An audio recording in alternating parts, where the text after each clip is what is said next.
ایک نوجوان خاتون ایک بچے کو گلے لگا رہی ہے۔ بچہ بے تاب ہے، صاحب مجھے کچھ دو۔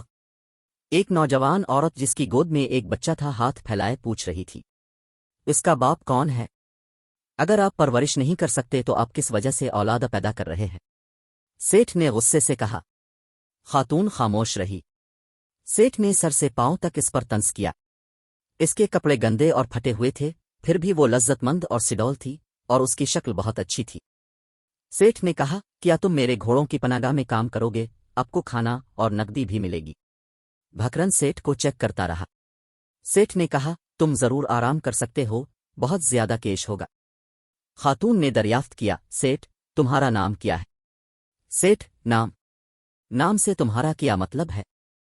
خاتون، جب میں کسی دوسرے نوجوان کے لیے پوچھوں گی تو لوگ اس کے والد سے نام کی درخواست کریں گے۔ ایسی صورت میں جب کوئی مرد اپنی شریک حیات سے نہیں بلکہ اس کے ساتھ جنسی تعلق قائم کرتا ہے تو اس وقت اسے کفر کہتے ہیں۔ اس کے ساتھ لٹنا در حقیقت کفر نہیں ہے، لیکن رابطہ کرنا بھی اسی طرح کفر کا ٹکڑا ہے۔ اسی ناواقف عورت پر جھانکنا بے وفائی کا ٹکڑا ہے، زنا ہے۔ اسلام میں زنا کو ایک غیر معمولی گناہ کے طور پر دیکھا جاتا ہے، اور اسلام نے اس دنیا میں اس کو کرنے والے لوگوں کی سرزنش کی ہے۔ یہ اور بات ہے کہ مرنے کے بعد اللہ تعالیٰ اس کی سختی سے سرزنش کرے گا۔ کفر کے بارے میں چند احادیث اور قرآن کے حصے پیش کریں۔ حضرت محمد صلی اللہ علیہ وسلم نے فرمایا کہ بندہ مسلم ہو کر کفر نہیں کر سکتا، بخاری شریف۔ قرآن میں ارشاد ہے، اور دیکھو کفر کے قریب نہ جاؤ کیونکہ یہ فحاشی ہے۔ زنا کے لیے نظم و ضبط یہ فرض کرتے ہوئے کہ بدماش کو پکڑا گیا ہے، اسے کھلے میدان میں موت کے گھاٹ اتار دینا چاہیے، اور یہ فرض کرتے ہوئے کہ وہ اکیلا ہے، اسے 100 کوڑے مارے جائیں۔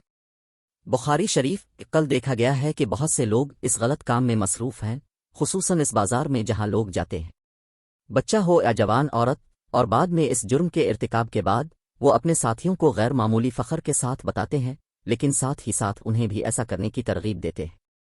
اس موقع پر کہ کوئی غیر شادی شدہ بچہ یا نوجوان عورت برے رویے کا ارتکاب کرتی ہے، اس کے لوگ بھی اسی طرح قصوروار ہوتے ہیں، کیونکہ انہوں نے ان کی جلد از جلد شادی نہیں کی تھی، جس کی وجہ سے وہ برے سلوک پر مجبور ہوئے، اور حیرت انگیز طور پر اہل عمر میں پہنچنے کے بعد اگر ولی ان سے شادی نہیں کریں گے تو اللہ تعالیٰ ناراض ہوگا اور ان کے گھر کا تحفہ ضائع ہو جائے گا، اور اللہ تعالیٰ قیامت کے وقت ان ولیوں سے ریکارڈ طلب کرے گا۔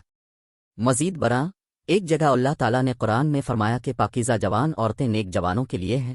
یہ صحیح معنوں میں ارادہ رکھتا ہے کہ اگر آپ کے پاس بڑی جوان عورتیں ہوں تو اللہ آپ کو ایک باوقار شریک حیات شوہر عطا فرمائے گا، اور اس موقع پر کہ وہ خوفناک ہیں، سمجھی۔ بے وفائی ایک ایسا مظاہرہ ہے جو ڈیمنشیا، مدد، بیماری جیسے خطرناک انفیکشن پھیلاتا ہے۔ کفر انسان کے دل کو مردہ کر دیتا ہے، جبکہ اکثر دیکھا گیا ہے کہ جب دل مردہ ہو جاتا ہے تو اس وقت اسلام کی چمک اس کے دل سے غائب ہو جاتی ہے، وہ بے اعتماد ہو جاتا ہے۔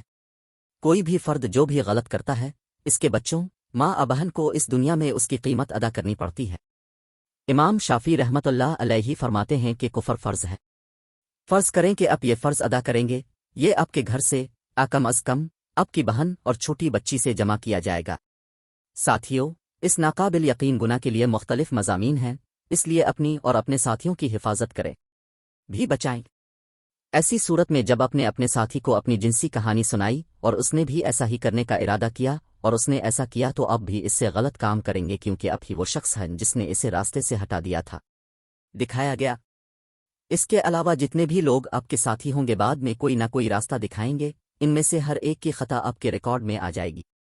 بہت سے معاملات میں ہر کسی کے گھر میں بہنیں، لڑکیاں، ماں ہوتی ہیں۔ یہ فرض کرتے ہوئے کہ اب دوسروں کو چیک آؤٹ کرتے ہیں، آپ کا گھر محفوظ نہیں رہے گا۔ اللہ ہم میں سے ہر ایک کو اس غیر معمولی گناہ سے بچائے۔ اس سے قطع نظر کہ آپ اسے ذخیرہ کرتے ہیں، آپ ان افراد کی تعداد کا تصور نہیں کر سکتے جو اللہ سے معافی مانگیں گے۔ حدیث، جب تم اپنے بستر پر جاؤ تو سورہ فاتحہ اور سورہ اخلاص پڑھو، اس وقت تم ہر چیز سے نڈر ہو جاؤ گے سوائے موت کے۔ وہ دن قریب ہے جب سر پر صرف ایک ستارہ ہوگا، قضیت کا داخلی راستہ بند کر دیا جائے گا، قرآن کے حروف مٹائے جائیں گے، سورج زمین کے بالکل قریب آئے گا۔ نبی کریم صلی اللہ علیہ وسلم نے فرمایا کہ جو شخص میری حدیث پر توجہ نہیں دیتا اور اس کو منتقل نہیں کرتا، اس کا مادہ بے نور ہو جائے۔